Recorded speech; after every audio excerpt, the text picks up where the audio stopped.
talk, identity, and access management.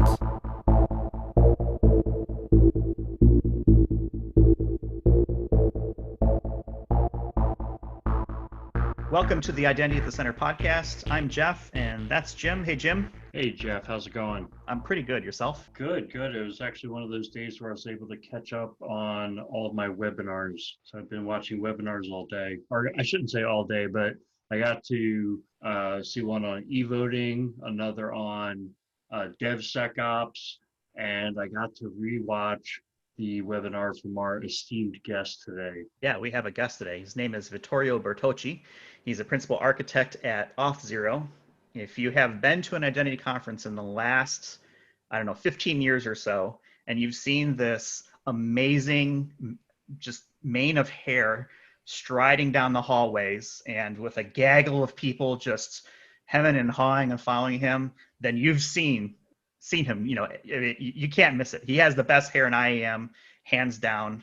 And we want to welcome him to the show. Welcome, Vittorio. Thanks, Jeff and Jim, for having me for the fantastic introduction. Well, it's totally well deserved. And today, we're going to have a couple different topics, I think. And you gave a recently in Identiverse presentation on tracking, which is what we're going to get to. And I know that you guys are working on a podcast as well on the Auth0 side that's going to be coming out soon. It's called Identity Unlocked. So we want to do a little bit of a cross promotion there, try to help them get that out. And we'll have a link to that in our show notes as well. So we're going to talk about the podcast a little bit later, and we'll get into browser tracking and how that's affecting identity. But one of the first things that we always like to ask our guests is how they got into identity and access management, and maybe you can sum that up for us. I'm ready to bet that 70-80% of your guests answer the same way I'm answering, by accident. I was poised to be a scientific visualization person. I majored in my master in computer science in computational geometry, which has absolutely nothing to do with identity. And I started in visualization, but then the 2000.com boost happened. And so I had to quickly find employment because my firm for scientific visualization was floundering, and I was stranded in Milan, far away from my little fishing town where I was born. And Microsoft was hiring, so I hopped in the Microsoft battleship. And there they didn't do much visualization in 2001, but they were doing productivity. So I ended up in this project in which I was working with IBM, and we had to interoperate. It was like early 2000s. And back in the day, WS star and those protocols were all the rage, and SAML token formats and similar. And so what happened was that the customer wanted to use a product that was in beta and that supported the SAML token format. And then when the product went GA, they dropped the support for SAML. But we sold the solution to the customer. So as a consultant, I just rolled my sleeves and wrote a SAML implementation from scratch. And so what happened is that in the Italian subsidiary, I became the identity guy.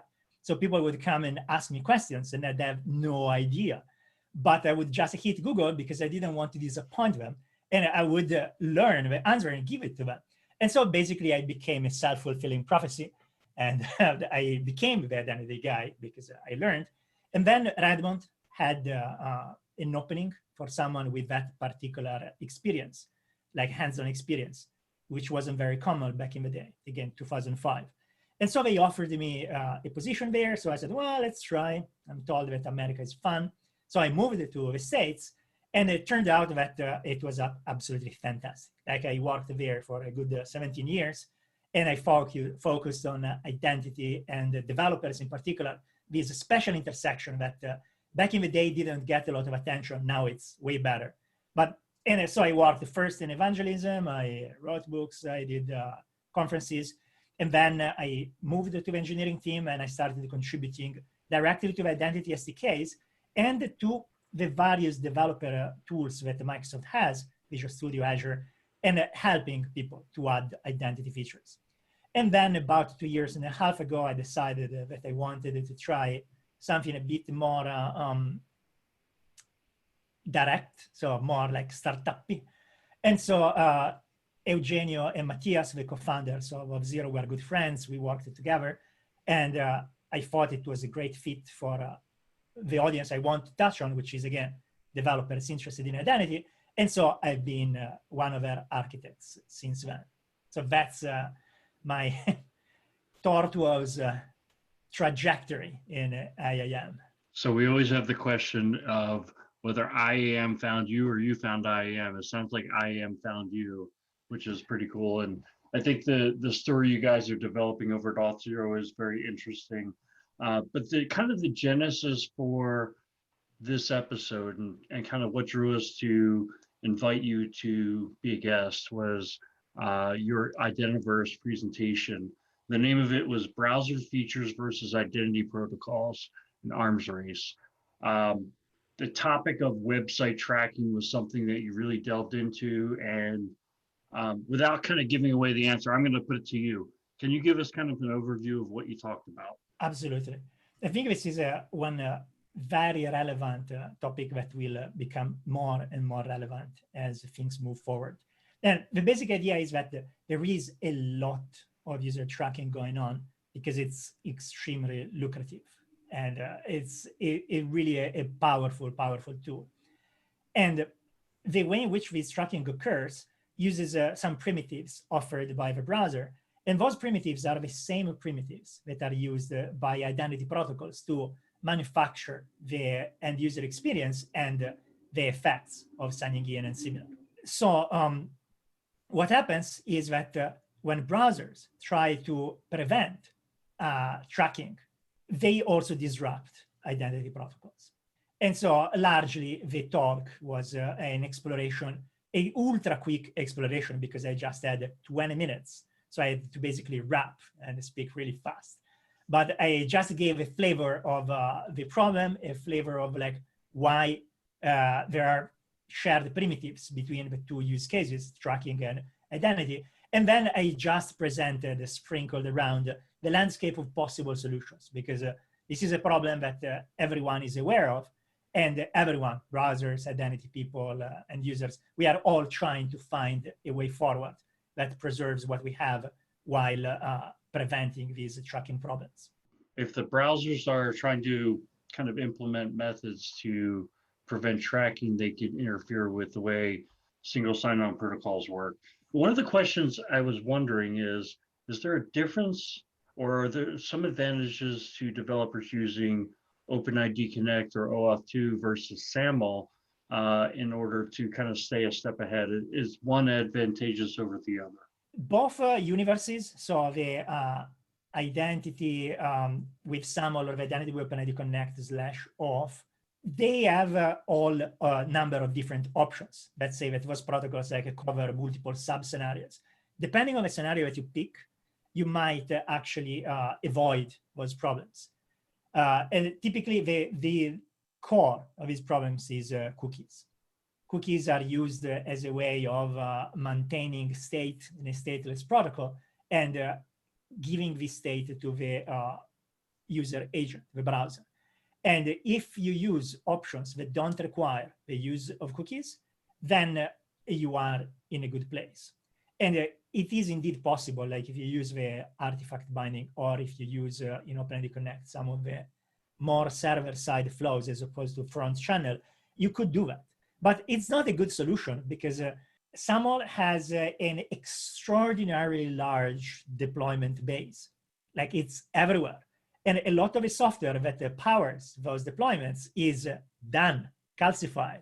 The code of that thing is lost in time. And there is just no chance for people to put their hands in there and change it. And also there are like various drawbacks, as in you can only go so far. Let's say that you can preserve the ability to sign in, but without something that the browser do, you might be unable to preserve the experience. So if today you are able to do single sign-on across multiple sites, this is predicated on your ability to maintain the fact that you are signed in with your identity provider. So that when you sign in to the second website and you go back to the identity provider, you can somewhat leverage the fact that you're already signed in. If there are some flaws that will prevent you from doing that, then your experience will be that you'll be still presented with some prompt, even if you're already signed in. So although you retain the ability to sign in, your experience is ruined. Or if, for example, if you are on one website that is doing a background updates, say, I don't know, like something that has a monitoring console, which updates a list of something which you obtain by making an authenticated call to a web API. Very often, those calls are performed using short-lived tokens. And so normally we rely on the ability to refresh those tokens in the background. And if you lose that ability, then your console at a certain time will stop refreshing. And if you wanted to have that refreshed, you might need to do something interactively, which once again, it's something that it's normally below the consciousness level of a user. The refresh just happens. If we were to surface all of these, service updates that we do behind the scenes, the user experience would become truly jarring. So again, it's hard. This is not a problem that it can just be solved by carefully choosing a sub-scenario of SAML or OpenID Connect. It's bigger than that. Right. It seems to me that one of the main themes, I think what you just alluded to, is that cookies are the method, the physical method of how the tracking is established and ongoing. And you know, use the fictitious example, Shampoo Bargains, as the website that was dropping this cookie, but it's not just the obscure websites, right? I mean, it's mainline e-commerce, the Amazon.coms of the world. That's how they can, hit you with ads on n number of sites to say, you might want a filing cabinet because they know that you were looking at filing cabinets, right? And you're thinking, how in the world did this other website know that I wanted filing cabinets? Well, it's obvious the Facebook app is listening to you. Yeah, it is. You sometimes do have the impression that the device is listening to you. And the thing is, the cookies are a very concrete manifestation of that. But in fact, there are a very large variety of methods that can be used for tracking. Like from, if you are on a device using Bluetooth and sensing proximity of another device, and they are both tracked or like they are both geolocated, and so you can extract information out of that. Mobile devices have identifiers that can often be used to aggregate a lot of those things. There is this technique called link decoration, which largely means when you do a redirect, you include in the query string some information instead of like just relying on cookies. And the unfortunate thing is that some of the new techniques that browsers use for preventing tracking recognize the link decoration, and so they will take remediation actions. But if you look at all of the messages in OpenID Connect or OAuth and similar, every time you do a redirect and you send a message, you use the query string for passing parameters, like the identifier of a client that is going, the address where you expect the tokens to be returned to once authentication occurred, state parameters, all sorts of parameters that by design are in there, and the browser doesn't understand that that thing is OAuth or OpenID Connect. And so it says, you are using a decorated link, hence you are a tracker. And then at that point, once you are flagged as a tracker, your life becomes very complicated. Your cookies might be marked as you can't send them. They might expire in a shorter time without the user interacting. And so you can see how the things that I said earlier, background updates, single sign-on, and similar, can start to suffer for these kind of things. It's interesting the way that tracking is so prevalent now because it's such a big part of advertising, like you mentioned, right? So you've got companies like Google, who their entire business, and Alphabet, which is the parent company of Google at this point, their whole business is ads, right? They want to know as much about you as possible, your Gmail account, your Android phone, all the services you're using, et cetera. But at the same time, they've also, I think, recognized some of the issues around identity, and they've been on the forefront of some of the more recent identity trends. Things like zero trust, for example, is something that kind of came out of them as well. What do you think is the right balance between marketing and security and the user experience that is constantly getting pulled in between? This is a extraordinarily hard problem. And to get a good background on these, one of the recommendations that I often give is there is a really good book on the topic, which is The Age of Surveillance Capitalism by Shoshana Zuboff, which is a difficult book, like it's thick and it's intense here and there, but it really does something which I believe is really important, which is it decouples the issue from the technological angle, which we as practitioners tend to look at. Like my mission is to preserve the developer experience, the user experience, but I don't naturally gravitate toward looking at this as a societal level issue. And instead, in that book, Shoshana take a step back and say, okay, this thing is a completely new model in which the idea is, you know, that often you hear that if you are not paying, you are the product. And instead, her thesis is you are not the product, you are the raw material. Let's say that when you act online and you leave your digital wake, and even offline, if people manage to actually retrieve information about your behavior. And if they manage to build a dossier about you, then they can obtain like what she calls, like she has a penchant for lyrical outrage. So she introduces a lot of slogany terms, like the certainty of outcomes. Like the more they know about you, the more the action they do will have a well-known outcome. And the most known is presenting ads, but in fact, this that is not limited to ads, as in making you buy something. Like there is another book which also goes really well with that, which is 21 Lessons for the 21st Century by Yuval Harari, which is the same author of Sapiens, which is perhaps more known.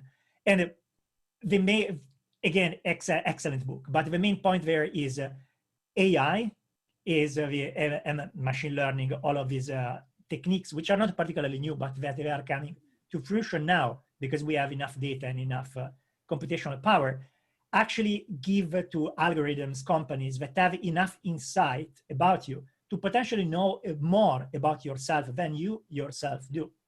And so this knowledge can be used to manipulate your behavior, which is not just buying something, but it could be like if I know that you've just been through a bitter divorce and you are particularly vulnerable, they might push you in one direction or the other.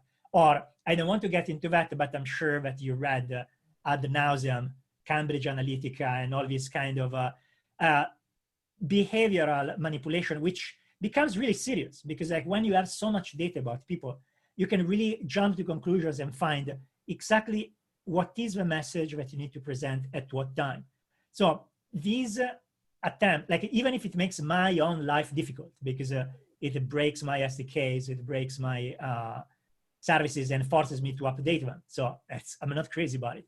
But I find the things that the browsers are doing for trying to prevent these unwitting tracking completely justified because the risk of these kind of data being used without the knowledge of a user, that's the important part of the consent, it's extremely high and the consequences might be really dire. So I accept these changes as something that we've got to deal with because it's important for everyone. You mentioned something there that I think is really important, and you know, I've said it before, and I'm not the inventor of it either because you said it too. But if you're not paying for a product, you are the product, right? So all your data that's associated with it, I think that's really important because I think people in the identity space get it, and they're starting to kind of get out there as tracking, and we've seen it most recently in American politics where all of the data that Facebook, for example, is collecting, right? They have just wealth of information, cross-site cookies and things that they're able to track across all the different sites that you're visiting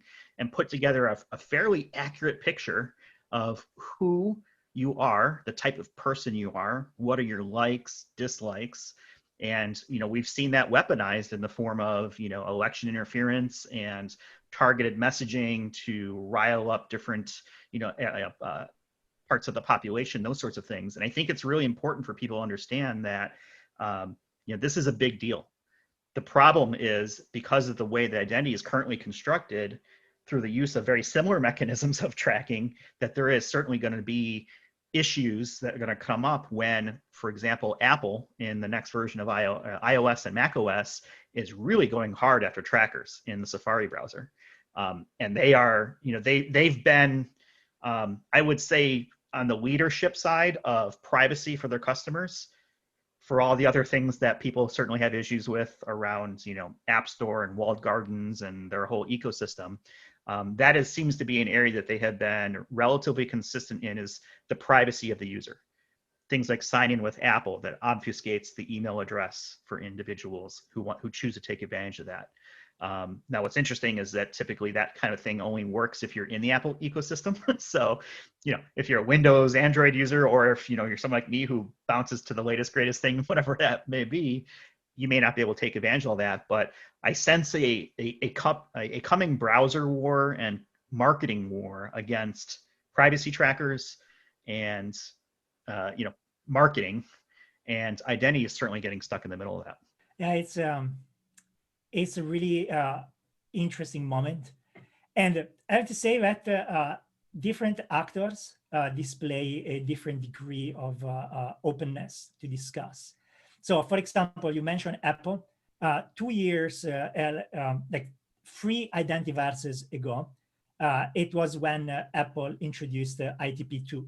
And by introducing ITP2, it broke an entire class of applications that, back in the day, single-page applications had the guidance that you were supposed to use the implicit grant in OAuth, which was all predicated on the ability to do redirect and also to do refreshes through an iframe. So you are supposed to be able to access the cookie that says, yes, I'm authenticated, when hitting the domain of your identity provider through an iframe. And that action broke that. And so what happened was that I called a big meeting at Identiverse, and Identiverse was nice enough to give me a room and a time slot. And I got like a lot of big wigs in the identity world. Like I don't want to mention the names because some of them ended up not signing the document. But what happened was that we put together a document in which we said, dear Apple, we understand the reasons for which we are doing this, but you are breaking these important scenarios, and you might lead to even less secure mechanisms. Because one way of working around this is to use no protocol at all and just like send passwords around, which of course that would be a regression. So what happened is that we crafted with this open letter. I got a number of people to sign it, but the content was like contributed by everyone. Like think of any big company that has a stake in identity, and they were in the room contributing to the discussion. We sent this thing. The web evangelists from Apple acknowledged this, saying, oh, great, absolutely, let's talk. But then it was kind of like a radio silence for a long time, until eventually we were just told, well, don't use cookies. And it was like not a fantastic experience in terms of dialogue. And then in the meanwhile, what happened was that the OAuth world actually changed the guidance and said, okay, we always told you not to use the authorization code grant, which uses cookies less than the other one, because it's too dangerous in the browser. Industry advanced enough, like in particular the adoption of a CORS protocol, is now sufficiently ubiquitous that now it's okay to use this particular grant if you use these extra measures like refresh token rotation and similar. And so what happened is that we ended up being able to apply the guidance that Apple was suggesting we should do, but by kind of like complete chance, not because they helped. Contrast this with Google, in which like Google introduced the same site, which also is very disruptive, and broke a number of different flaws, to the point that for the COVID crisis, they rolled back their deployment schedule because they were breaking a lot of people without any chance of recovery. And at the same time, there is a group of guys in Google that are working on a proposal called Web ID, which is an attempt to add APIs directly in the browser to take care of identity, so that you don't end up in this problem of classifying whether this interaction is tracking or identity, because now we have an API specialized for identity. And it's early days, and the current proposal isn't complete. Like there are like various gaps and similar, especially in the business area, whereas they naturally gravitate, they naturally think first about the consumer, of course. But we are having weekly calls with them. Like they followed my presentation at Anniverse, they contributed, they commented. In the OpenID Connect Foundation workshops, they showed up and made their presentation. In the OAuth security workshop in Norway, which just happened 1 month ago, they showed up and they commented. So they are super open to collaborate, and they really want to find a solution which achieves the goal to prevent tracking and preserve privacy, but at the same time doesn't throw the baby with the bathwater and preserves identity. So it's a long, steep road ahead, but their openness has been fantastic. So I am very optimistic that we'll find a good solution. That's encouraging, because I think having them engage me part of the process is going to be very helpful, because they're obviously a behemoth, right, in the IT world and in tech world, and even just popular culture. So the things that they're able to do and push forward things like Touch ID, Face ID example, right, really pushing forward MFA to a level that we really hadn't seen it before then, at least not really effectively in the consumer population, is important. You mentioned one thing about COVID, and it just got me thinking around some of the apps that are being developed using the COVID tracking APIs that have been recently released for iOS and Android. And I think there is a lot of concern around how will the data that be used? Is it secure enough? There's a lot of trust that someone has to put in to be able to say, okay, I want to use that application and try to do the right thing around contact tracing and kind of help, mitigate some of the issues that are coming out of the current pandemic. Is that something that you've had any discussions with, as far as, maybe not specifically, but have you heard talk around other people talking about, like, what is the security around that? Is it safe to use between Apple and Android's approaches to it? So I haven't looked in particular to the specific implementations of those two mobile platforms, but people I trust had good things to say about them. In particular, Steve Wilson, an analyst from Constellation Research, who is like really a big expert in privacy. And he, I don't want to put any words in his mouth, but I believe he gave a thumbs up in a couple of tweets about it. Now I'll go double check again, just to make sure that I'm not putting words in his mouth. But I believe that he was okay with them. I think that the challenge, like, I have two reflections on that. One is that the challenge is always people, as in people will try to abuse the system when possible.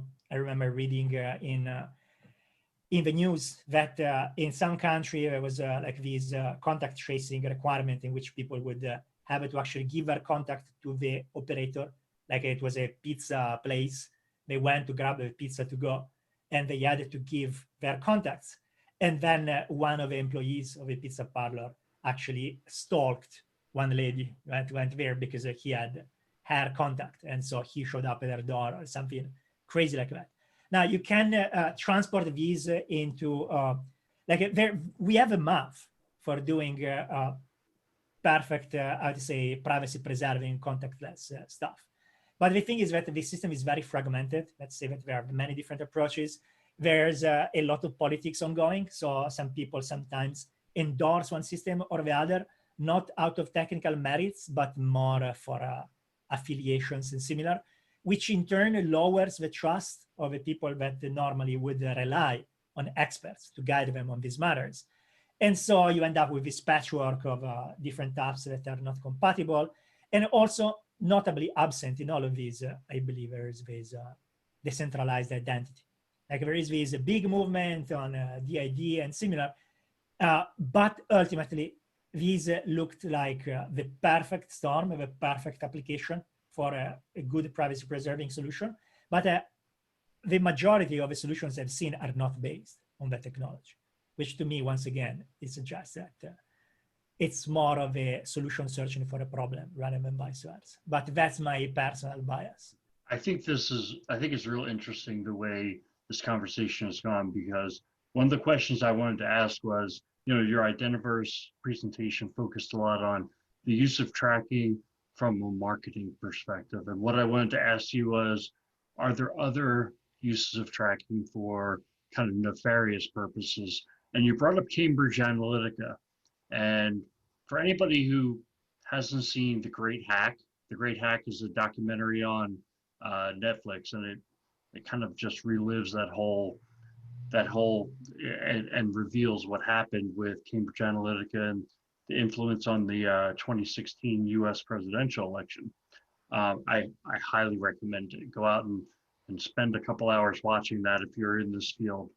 But I think, look, we all have different expectations of privacy, all the way from people who say, I have a right to privacy, which, in the United States anyway, you have a right to free speech, a right to practice whatever religion you want. You have some constitutionally mandated rights. I think sometimes people think that the right to privacy is in the Constitution. It's not.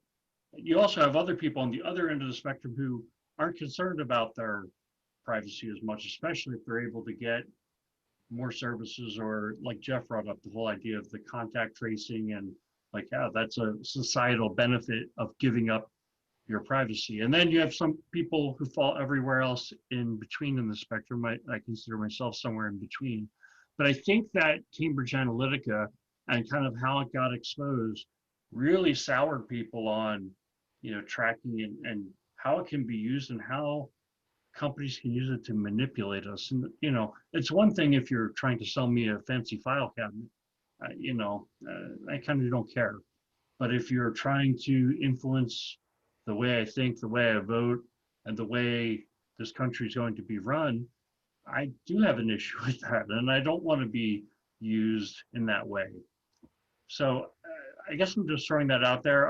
I don't know if there are other examples of kind of nefarious tracking. Originally, when I thought of the question, I started to think about, are there other nation states who are somehow trying to get data to somehow manipulate?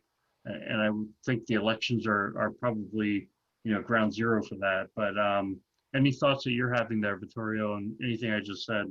It's a very difficult topic, because it sits at the intersection of so many fundamental worldviews. Like, there is the pure biological aspect, in which people might not be fully on board on the idea that they can be easily manipulated. Like, people might say, no, I have a free will and I have my immortal soul and I decide what I want to do. There might be more, I would say, reductionist approaches, saying, well, I am a machine made of carbon instead of silicon, but I'm a machine. And so if someone knows enough, trains a good model of me, then they know what buttons to push. They know when I am vulnerable to be incepted. They know when I'm this close from exploding because I'm really upset for some reason, and they just need a little push versus, and here you already get the challenge of how do you deal with that? And then there's the political aspect. Like just yesterday, I was reading an article in which they were describing how some ideologies that are normally considered fringe, they are being normalized by Instagram. Like there are a number of Instagram accounts that talk about completely neutral stuff, like homework or fashion and similar, and somehow they are smuggling some of these ideology in a way which is perfectly acceptable to an audience that you don't normally think about when you think about conspiracy theories. But then again, here, I don't want to go into the details because like everyone has a different political standing, and they might feel like they might not hear the discussion about, we are talking about the meta mechanism, they might feel their own ideology attacked. So I can't go there. And then there is all the AI aspect in general, as in, again, I go back to Harari and his 21 Lessons book. And he makes an excellent point. Like, imagine that a system would have a way of monitoring you completely, like your heart rate, perspiration, everything, while you're listening to a piece of music, like your favorite song. And imagine that this thing can see when your heart rate accelerates, when you produce a particular endorphin and similar. And now imagine that there could be an AI which optimizes for that and creates the perfect song just for you, specifically for you, based on your physiology. And then at that point, that would be like the absolute hit, because for you, it's the absolute best song that you can hear. Now, take that extreme and make it slightly less extreme and think about all the data that companies can already gather about you, and think about the things that they might want you to do, as in modify a particular belief or vote or buy something or travel somewhere or don't do something. Like, there can be all sorts of things that some actors might want you to do.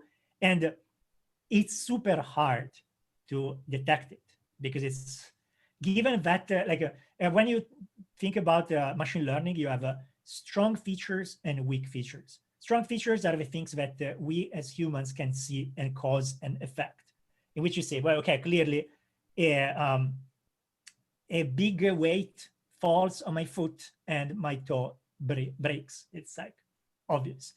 But then there are these weak features, weak correlations that are buried in enormous piles of data. Like, when you have a lot of data, you can find these weak correlations that still have a cause and effect thing, but as humans, we can't appreciate. You find it only if you have a lot of data and if you have a big computational device that can extract it. So when you act on those things, as humans, we don't see it. Like, if you slightly change a font, if you change a color, if you change the position of something on a page, it's completely inconsequential for me. But maybe, like, again, I don't want to feed paranoia, but it's true that there are things that can be done that as humans we don't see, but they can have some effect. Then, of course, I'm not talking about at the individual level. At the individual level, we all have more latitude. But if you take a population of millions as a whole, and in aggregate, it's kind of like spam. Like, most people will not react to it, but even if few people react, the spammer makes a lot of money. So all of these things live in those spectrums, and it's super hard to detect that it's happening or where we sit on the spectrum. And I just want to clarify, all of these is not identity, as in authentication and similar. When we talk about identity, we have a very explicit ceremony in which you have an account, you have an existing relationship, you take actions for signing in and similar. All I'm talking about here is digital wake, like people acting online and somehow their wake being harvested. Like, I'm not talking at all about what happens when I do sign in someone and similar. Sorry, I rambled. I know this is a topic that finds me very passionate, so I ramble. No, and it's such at the forefront right now of, my mind, especially because, I think one of the things that we're seeing right now is all this tracking data being used, and it kind of reminds me of, the best security is the one you don't see, right? It just kind of works in the background, kind of silently, and you kind of talked about that from, from the weak analogies there. And I see the same thing when it comes to using identity data, the digital wake as you described it, to influence. Do you even know you're being influenced, right? And that's the most powerful thing, because it throws into question, is what I'm seeing real? Is it fake? Then you start adding in other things like deep fakes from, video perspective, and now they're doing it, from an audio perspective. And, I just want that stuff to be able to do the memes, right? And to do stupid videos that we can post in our Slack channel. But that can certainly take the identity data that's being tracked around you and start to form this persona, right, to be able to move things forward. So I think it puts developers, for example, in a very precarious position, because they're stuck between what are they trying to do, and then the identity solution that they're trying to put in place or being asked to put in place, right?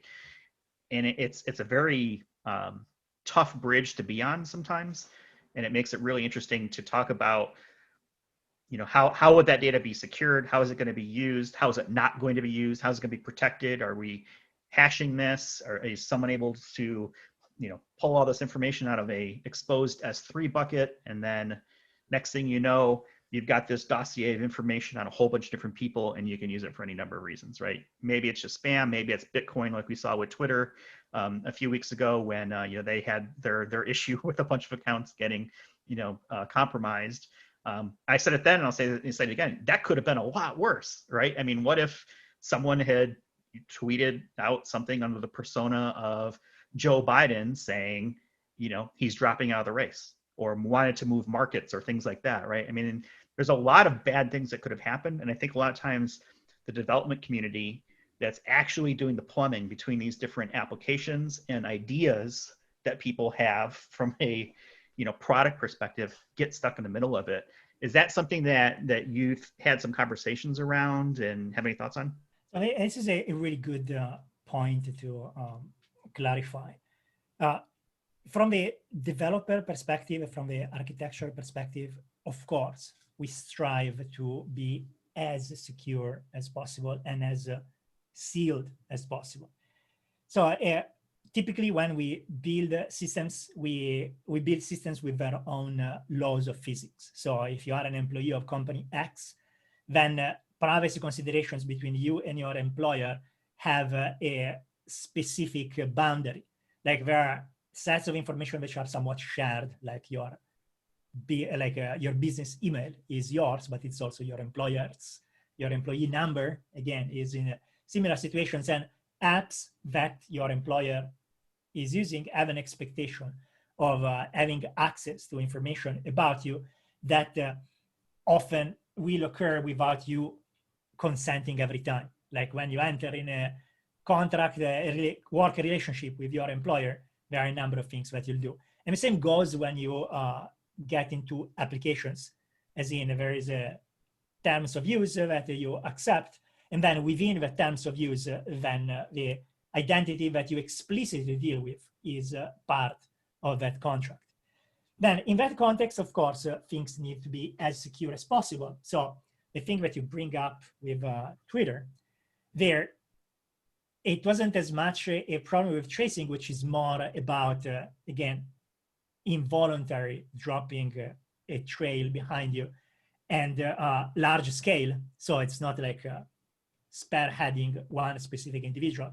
Instead, in that case, that was a specific attack on particular people.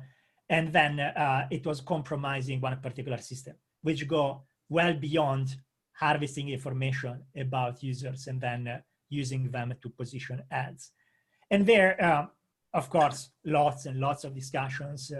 Hindsight is 2020, but like the crux of this is the usual impersonation, like this feature in which an operator can act on behalf of someone like a customer and similar is an extraordinarily difficult thing to secure. And you can like here, there's the usual convenience versus security. You could ask this impersonation thing to always go through a consent step from the end user. But then that would mean that whomever operates now need to wait for this kind of a transaction to close. And so they might be unable to act very quickly. So there's like this difficult balance that needs to be achieved. But to your point, as developers, I think that our mission is to give tools for developers to build applications that are as secure by default as they can be for the correct context. Like in the same way in which I would not go to do groceries in a tank, I can go in a bicycle. A tank is more secure, but it's not justifiable the expense of a tank, the expense of finding a parking lot for a tank when a bicycle can suffice.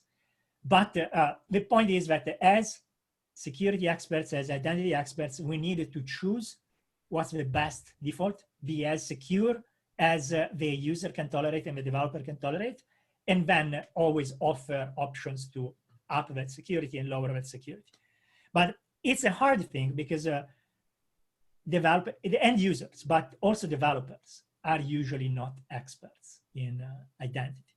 Like the idea is that the knowledge you need for being an identity expert is disproportionate in terms of effort in respect to the task that developers typically want to achieve. Like if I'm building an application that helps you to schedule rides or do bank transactions or fold molecules, my expertise might be about the domain that I'm trying to model. Like I might be a great bioinformatic and I know how proteins fold. So asking me to take a second PhD in identity and security is very hard, especially because once you secure the transaction, chances are that you just happily forget about it and just go about the real innovation that you want to achieve. And so as identity experts, and especially like people that create tools for developers, we are in this interesting position in which we should enable the developer to get the job done at the level that they want, with the knowledge that they have, by picking the right defaults and making them fall into the pit of success. As in, if they just use the defaults, they should be in a good position. But at the same time, we should provide a good graceful slope if they want to do more or if they know more. Like if you happen to know something about OAuth and you want to choose a particular flow, you should be able to do so.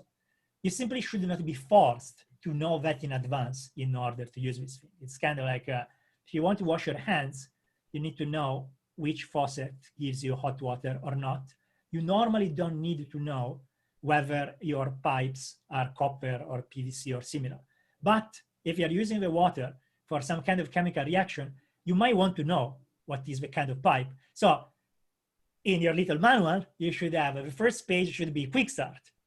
The right faucet is the one with hot water. And then you should have a bit further advanced. You want to know what kind of pipes we have in the wall? Be my guest. Here is more details so that you can gracefully allow for that. And when I say this, I'm thinking about SDKs, but in fact, this applies to services as well. In fact, like very often you see people trying to take existing products which implement the scenario that their program manager envisioned, which is a very common scenario and very useful scenario, but very often doesn't exactly apply to your precise scenario. It's kind of like a square peg around the hole kind of thing. And so the best products normally have some leeway, some configurability thing that allow you to adapt the shape of your product to your exact situation. And there are different strategies, and of course I'm partial to the one that we use at Auth0, which is just allow you the chance to inject your own code in the last mile. So instead of taking the burden of rewriting everything yourself, we still take care of the fundamentals, creating messages, validating tokens, doing anomaly detection, protecting you from credential stuffing, all the things that require deep expertise and infrastructure.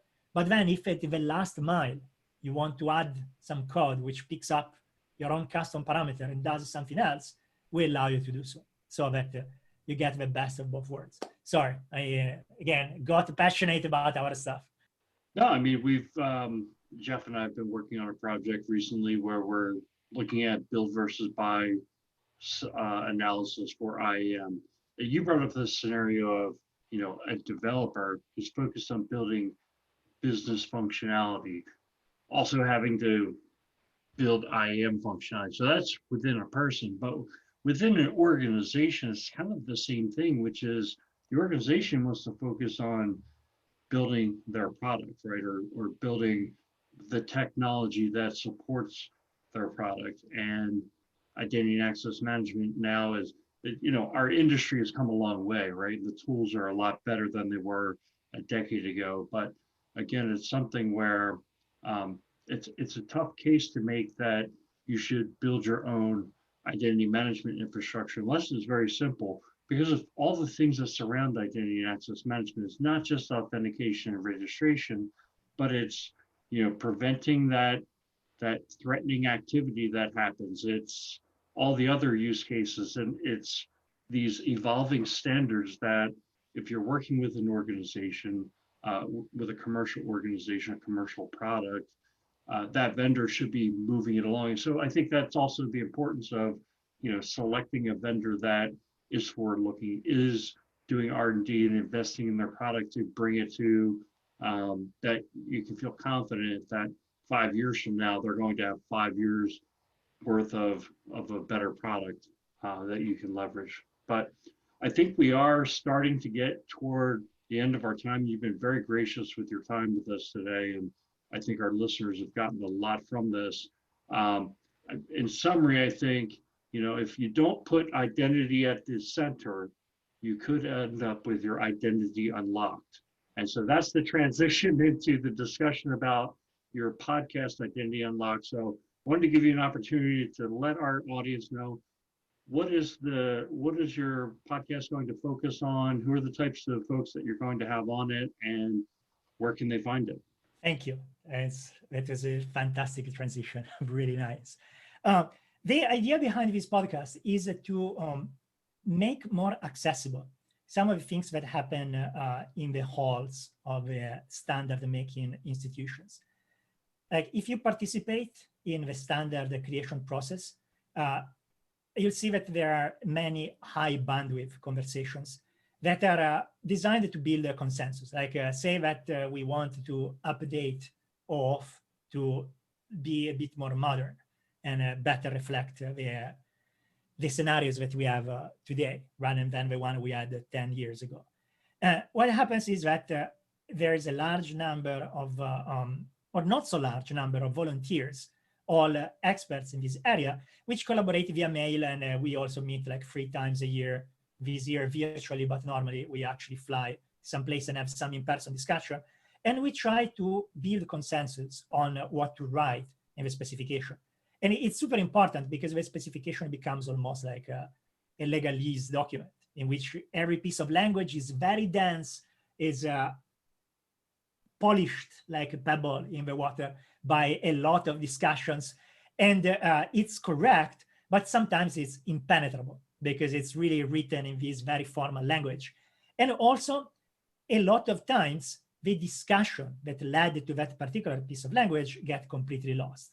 So if you are one developer which is interested in identity, but not professionally spending time doing standards, you might lose this important context.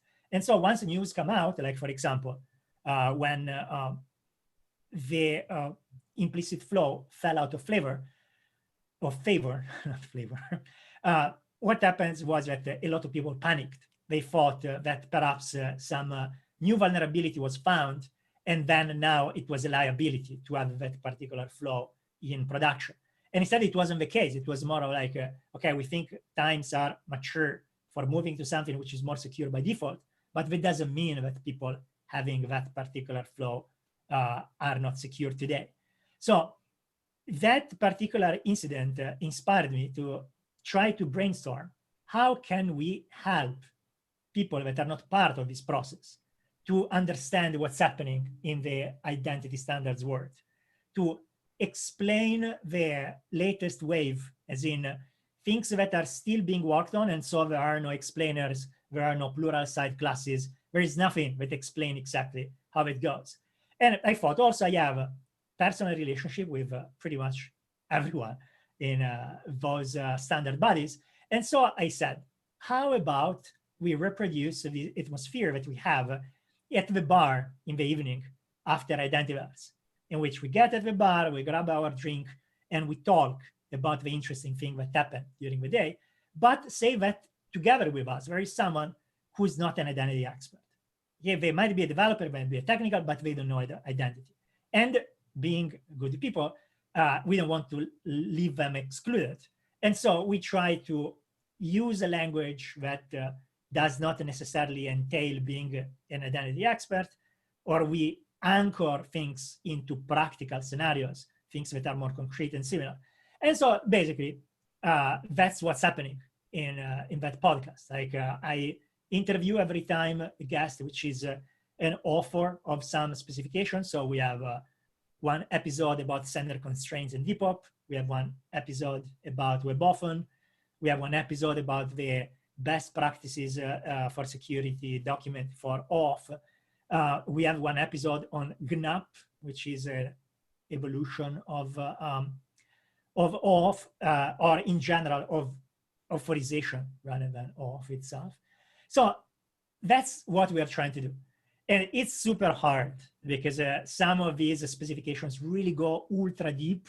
And like, for example, the security BCP really nitpicks on details. And so backtracking all the way to put those things in context is difficult.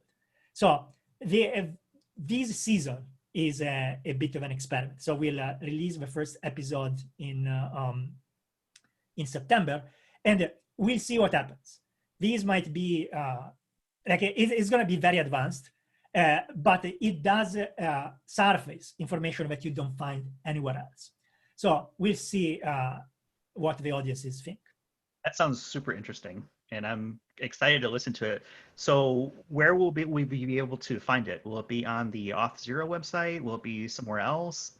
It will be on the various podcast aggregators, and there will be its own URL. And I think it will also be surfaced in the Auth0 website. And I'll get the list of links and I'll share it with you. Great. And then that way I can put them in the show notes for this show. We're going to have a whole lot of links in this one. So you're going to want to make sure that you check out the show notes, because we'll have a link to Vittorio on LinkedIn. I have a link for both of the Identiverse presentations that you gave, browser features versus identity protocols and arms race, which has some very good meme usage. So congratulations on that. Thank you. Then Modern Identity for Developers 101, which is also good. So you can find those on the Identiverse virtual website and are available on demand. We talked about a couple books. So we've got The Age of Surveillance Capitalism and 21 Lessons for the 21st Century. So we'll have that. And then we'll have a link to the Identity Unlocked podcast. And definitely you want to go check that out wherever you get your podcasts, just like us as well. I think it's great having more identity flavored podcasts out there. It is a relatively niche audience, right? So this is not the Joe Rogan show with millions of listeners for sure, but I think there is plenty of people in the identity space itself, and there are a lot of roles that you can play within the identity space. So it's interesting to hear how you're going to tackle it from your perspective, and looking forward to hearing more of that. And I really do super appreciate your time and being able to be so generous with us, especially on vacation as you are right now. Before we close things out, Vittorio, anything that you want to kind of close out with? Any last thoughts before we move on? That's it. Thank you so much for giving me the opportunity to chat with you guys. This has been really great. Great, appreciate it. Jim, how about you? Anything else? No, appreciate your time, Vittorio. Thank you. Thank you. So with that, we're going to go ahead and close it out for this week, and we'll let Vittorio get back on with his vacation, and we'll look for his podcast sometime here in the next, hopefully soon, maybe the week or two, and then we'll go from there. So with that, thanks everybody for listening, and stay healthy, and we'll talk with you all in the next one.